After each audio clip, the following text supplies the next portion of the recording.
guys, good day and welcome to a better you.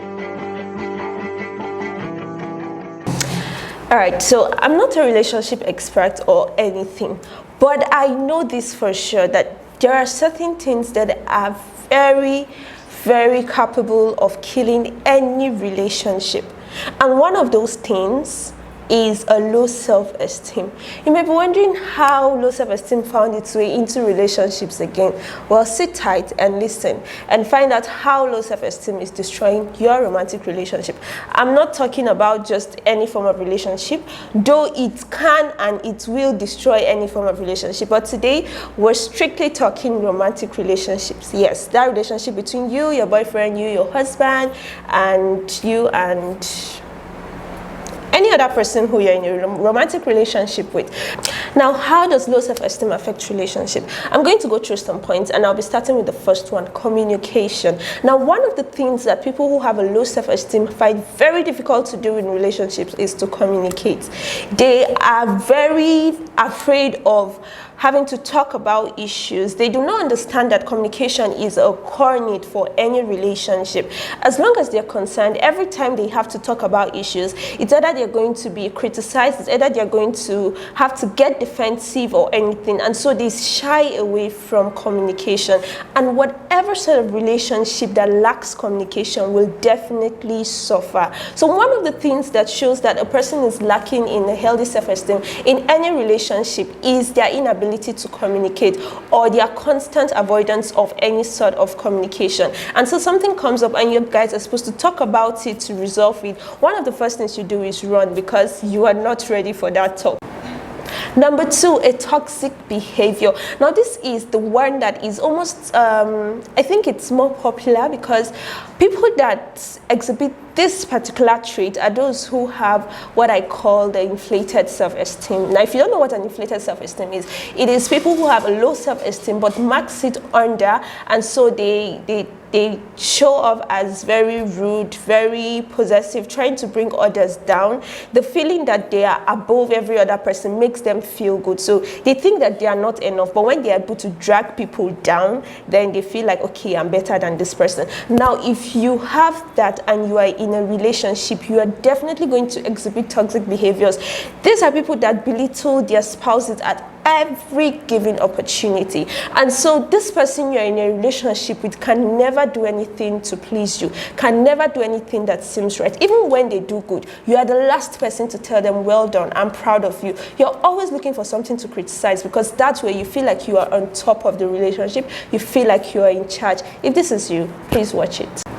Number three, you are overbearing. Now, who is an overbearing person? You are always in need of emotional support. You're always in need of emotional fix. You are always in need of some sort of support. You feel like this person you're in a relationship with owes you their life, and so they should be there for you at your every beck and call.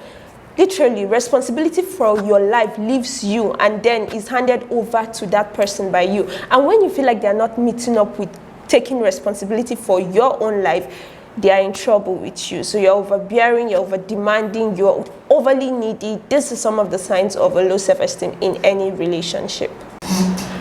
Number four, you are very defensive.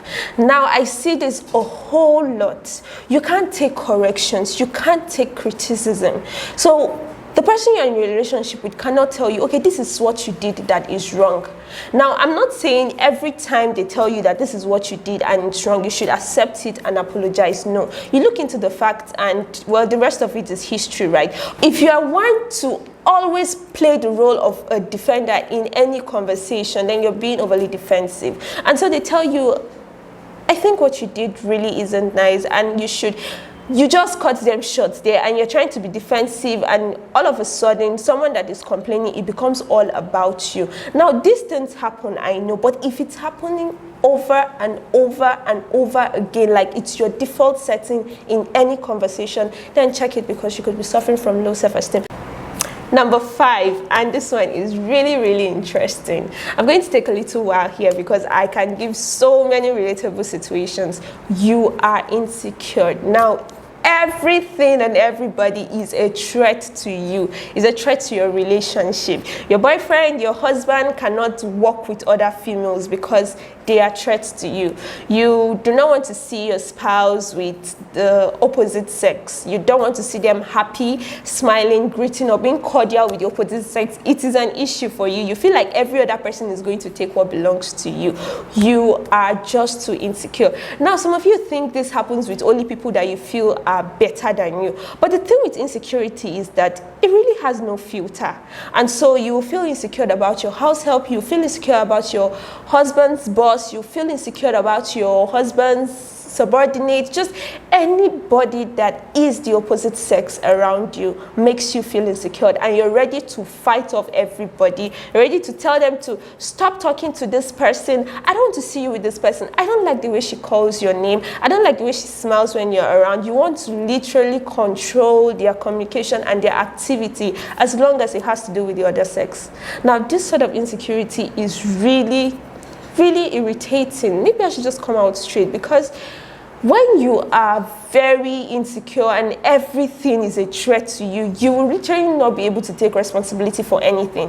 And so something happens in your relationship, there is a girl you can call and say, she's the cause of it. Oh, you and your boyfriend had a quarrel, and somehow that lady you saw him talking with yesterday is the reason why you guys are arguing. You will never be able to take responsibility for anything in your relationship, because then everybody is a threat to you and everybody is the cause for whatever it is that's happening in your relationship. So if you find yourself being very insecure about things, about people in your relationship, then you should really check it.